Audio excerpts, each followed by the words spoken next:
We're just moments away from diving deep into the first appointment, all of the nitty-gritty on what needs to happen during your first interaction with a new prospective client and how to onboard them into your practice.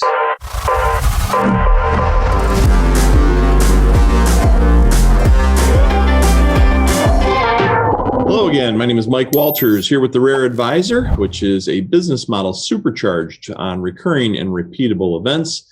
Today, once again, I've asked Matt Eilers to join me. Matt Eilers heads up the business development team here at USA Financial. And the reason that's so crucial is because he is one of the early coaches, mentors, and pioneers of the structure of the ACE appointment process. And if you're hearing this for the first time, I would encourage you to go back, take a listen or a view of the previous conversation we had on the overall kind of general sense of this topic. But what we're going to do today, what I've asked Matt to help me with today, is diving into what that first appointment might look like. Now, we're going to assume this is a first appointment coming off of either a live event like a seminar or a live event digital or virtual like a Zoom group or a Zoom meeting or a Zoom event of some sort that you've run. So again, there are different pieces to how these appointments come together, but there are certain core aspects that are always the same. And so what we're going to do is start talking in general about the first appointment. But as we get this going, Matt, I would say if you feel like there's any additional descriptive you should throw in before you dive in, by all means, have at it. Yeah, for sure. Mike, good to be here, continuing the discussion.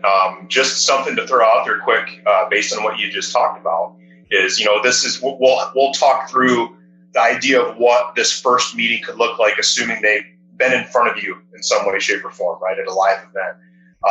But this process, it can work in other situations. Maybe it's a referral from a collateral professional. Maybe it's somebody that is a referral from an existing client, an introduction.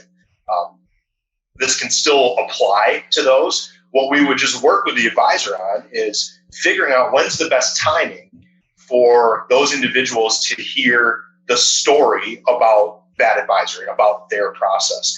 In this example, we'll assume that story was told from the seminar podium. But there are ways that we can bring that in office. There are ways that we can bolt that on to the front of a first meeting as well. So that's what's most important to understand, is that you don't necessarily need to feel like the type of marketing is going to dictate the type of appointment they're going to have. We can create something that's universal, that fits everybody, and that's a consistent, repeatable process, as so long as we understand what stage of that process they're in when they come to the office. Right, because this is, we said before, this is your assembly line for bringing new assets into the firm, for bringing new engagement, new clientele, and new relationships into your practice. So it's ultra important in the growth and ongoing success of your practice. And if you don't have a system and a process built around it, you will suffer the pain of not being able to have consistency to your success rates, to knowing what your closing rate should be like, to knowing if I get in front of X amount of people, here's how many relationships will ultimately come from that. And, by knowing your numbers, here's how many assets and ultimately what kind of revenue that could bring to your practice. So again, all of this, I say it so often, we're in an intangible business, but you have to create tangible scenarios within your intangible environment, because that's how you can measure things. That's how you can now create these systems and processes. Correct. It's, something that I've really seen, and this has been compelling to me over the years, going back all these years that we've done coaching and consulting with advisors. The sales and appointment process, especially the first meeting, has probably been one of the most common conversations that we have the most frequently with our best advisors. Right. So let that sink in. The best advisors that we have, the ones that are gathering the most assets, they're having the most growth of their enterprise value, that are killing it, are the ones that are constantly working on their sales and appointment process the most. It's almost like routine maintenance on a vehicle. Right? It's, as the industry evolves, as our practices evolve, as our client base evolves, believe it or not, our sales and appointment process evolves with us, and sometimes we don't even realize it.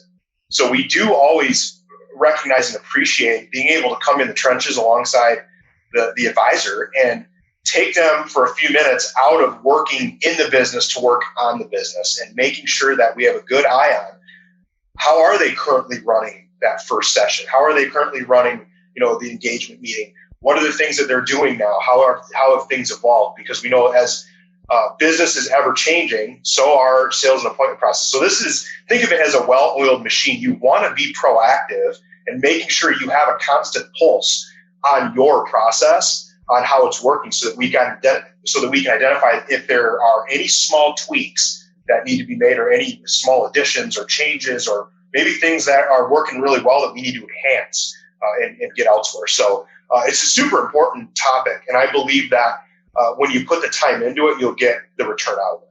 Yeah, small hinges always swing big doors.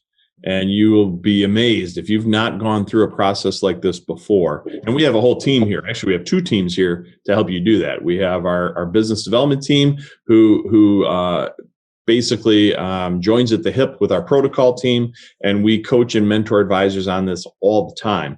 But it never ceases to amaze me that if someone just tweaks one word or one sentence in the conversation, what a dramatic difference that can have in terms of making or breaking the addition of a new relationship into your practice. So it's all unbelievably crucial, and we can't emphasize that enough, nor do we have time to do it all in this kind of a discussion. Yeah. But with that being said, Matt, if you could start walking us through a typical first appointment. Again, we're assuming you're coming off of an event, whether it's live or whether it's digital, but give us just some general flavor for what that's going to look like.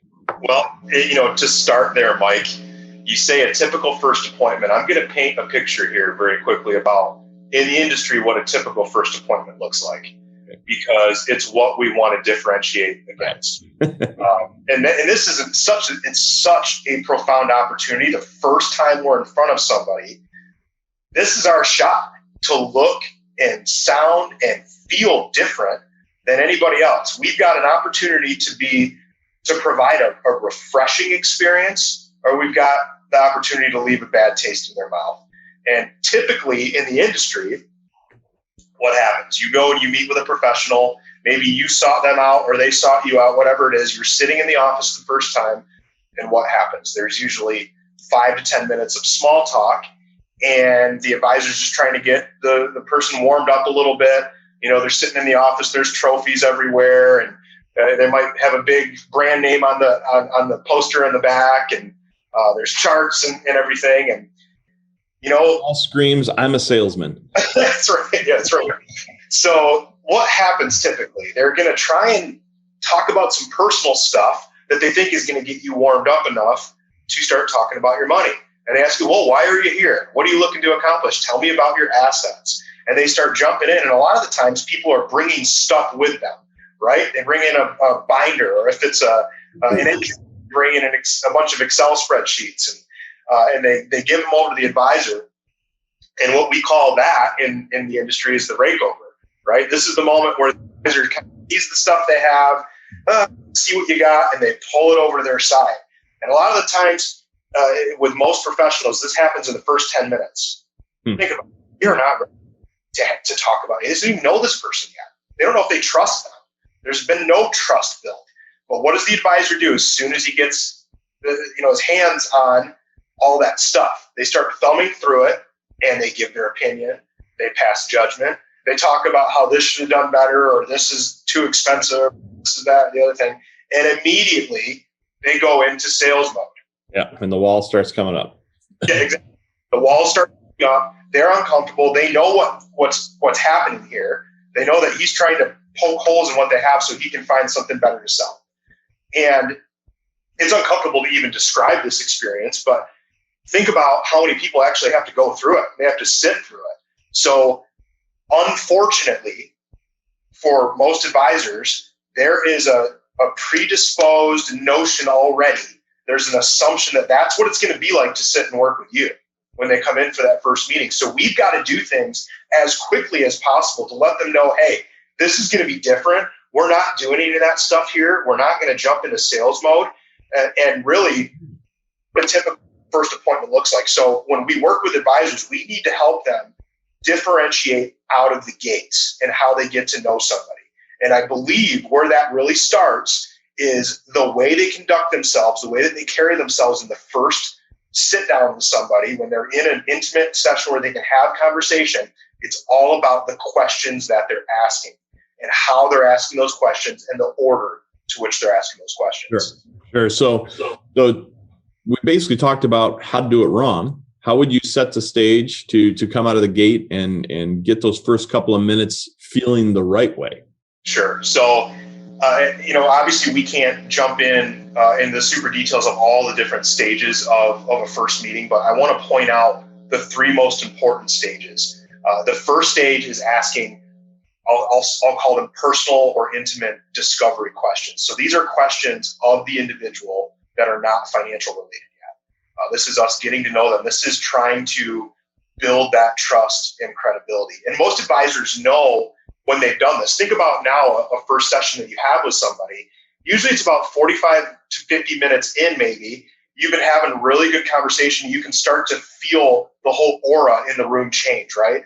Their body language is changing. They're starting to warm up to you. The conversation's getting better. We want to try and get there as quickly as possible. So we got to push money and assets and everything aside to find that connection first. Right. So that first stage is asking those discovery questions. The second stage is asking some service-related questions, which we can talk about here. But that's in regards to maybe things that have been provided for them or things that haven't been provided for them. So you can get a type of work or a feel for the type of work that's been done for them up to this point. And then last but not least, because it is important, are some account questions. And we work with advisors to train them and coach them on a process on how to ask questions about somebody's accounts or holdings that they have without jumping into sales mode. And there's a specific process and exactly how to do it. 4 questions that we walk through with advisors on how to do it. But the bulk of that first meeting, Mike, is asking the personal and the discovery related questions.